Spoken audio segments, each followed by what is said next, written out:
My name is Wium Lie. I'm the CTO of Opera Software. We're a company based in Oslo, Norway. We make browsers. That's the only thing we do. In 1994, I came to CERN, where the web was invented, and I worked with Sir Tim Berners-Lee there.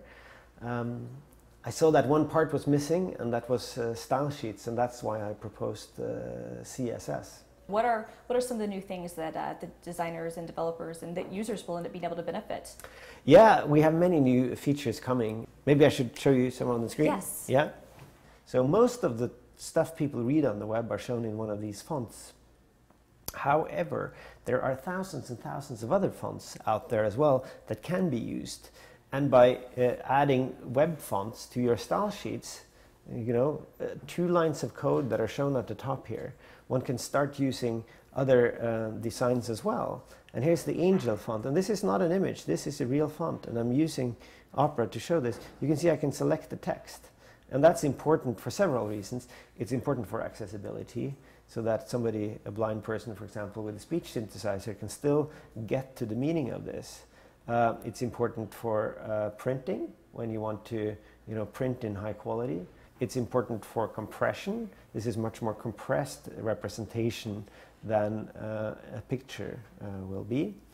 And it's important for doing intelligent things with web content, indexing pages, making them available through search engines, etc. So I think this is something that's good for everyone.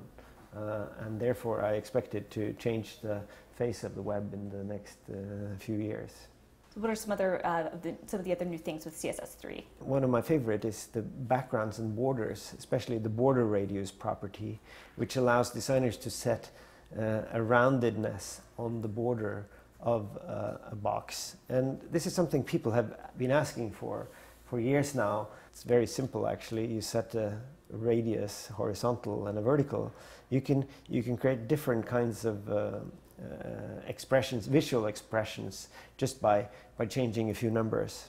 I'm not a designer myself, so this doesn't look that great probably, but it just shows some of the opportunities that are out there. Box shadow is another one. Here you see there's a shadow behind this box, and this is not, again, it's not an image, it's something that's been added because there's a style rule here.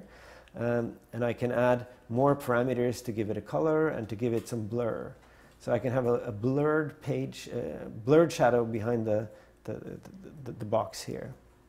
And by adding another keyword, inset, I think this is really cool. Just one word change, and it just changes totally the presentation of this shadow. And now I have an inset box shadow, and I can have 2. I can have a list of these box shadows. So now I have both the inset and the outset. Show us the Apple menu example. Yes, Apple has a menu on all their web pages. It looks pretty good. You go to apple.com and you find this thing on top here. But if you look at the code behind it, it's an image. Yeah, so it's all built in images. It's all built as images. It's built as sprites actually that they move around and stuff. But there's an image. It's built upon an image. Then I can redo that in CSS3. And I can take away all the images. There's no images in my alternative solution here.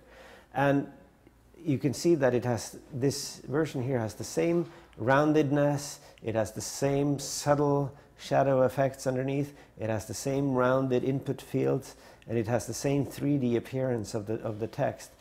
So by using CSS3, we can get rid of not all the images on the web. We don't want to get rid of all the images on the web, but we can get rid of a significant number of images on the web. And in many cases, in many designs, you will get rid of all of them. So where can people learn more about CSS, and how can they get started if they want to start writing CSS?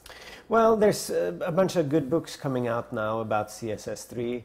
If people want to be part of the discussion, moving forward, what kind of features should we put in here?